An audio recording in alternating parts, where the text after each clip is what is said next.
do begin with breaking news just a few seconds ago here. President Trump has announced Israel and Hamas have signed off on what he is calling the first phase of his peace plan.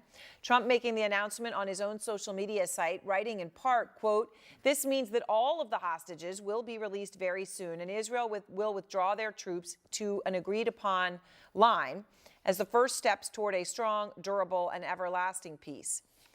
Now, if this holds, it would bring the 2-year conflict between Hamas in Gaza and Israel to an end.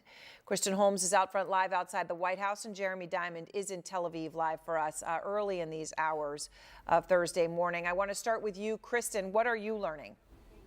Yeah, this is what the administration has been working towards since Donald Trump took office for the second time, this first part of this peace deal. Now, of course, to keep in mind, this was a 20-point peace deal, and right now we're looking at two of the key components, this idea of a ceasefire and withdrawal of Israeli troops, as well as the hostage negotiation and getting the hostages back. That would be in exchange for Palestinian prisoners that are currently being held in Israel, something that we know Hamas almost immediately agreed to when they were looking at that plan.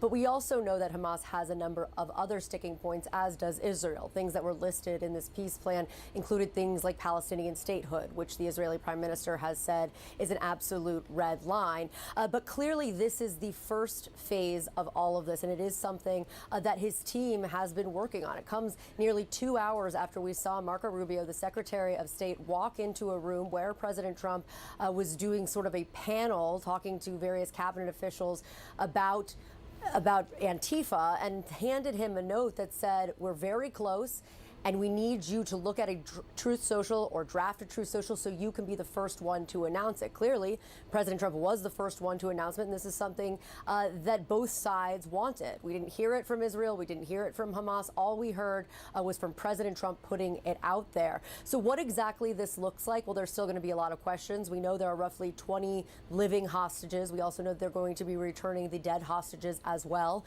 We also know that this idea of Israeli withdrawal of troops, what does that look like? Is that everybody? What kind of withdrawal? What does the timeline look like? One of the things to keep in mind when you looked at that 20-point plan was that they said both sides had to agree on the timeline of withdrawal. We still don't know what that actually is, but this right here is the first phase that they are announcing in this peace deal, saying talks are going to be ongoing. All right, Kristen, thank you very much. And Jeremy, obviously the first phase is significant, but when talks are ongoing and things like Palestinian statehood are still hanging in the balance, obviously that can mean everything. What are you learning? Yeah, I just need to underscore what an enormous moment this is for so many people in this region, for the people of Gaza who have endured 2 years of war, for the families of these 48 remaining hostages who have endured 2 years of absolute agony.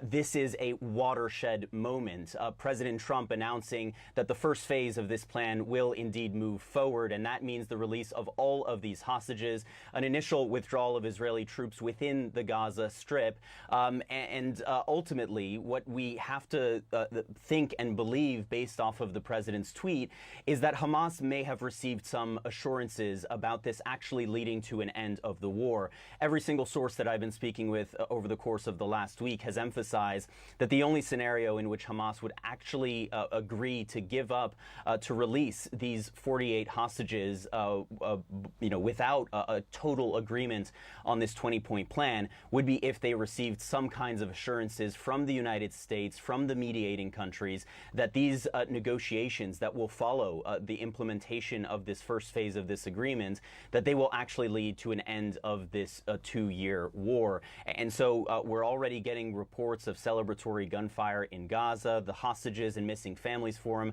has just put out a statement acknowledging the enormity of this moment for the families of those hostages who have waited so long, who were waiting with bated breath tonight, as so many Israelis were as well tonight. And also a message from the Israeli Prime Minister just released from his office saying, quote, "With God's help, we will bring them all home." Now, there are a number of questions as well. How quickly will the release of these hostages happen? Remember in that 20-point plan that the president released last week, it said 72 hours from the moment of agreement. A process will also need to unfold in Israel. This deal will have to come before the Israeli cabinet for a vote in order to move forward with the release of these hostages, as well as the release of the Palestinian prisoners held in Israeli prisons who will be released in exchange for them. But once again, an enormous moment and one that many in this region hope will be a turning point. And I can tell you that there is a sigh of relief and celebrations already underway over here. Aaron.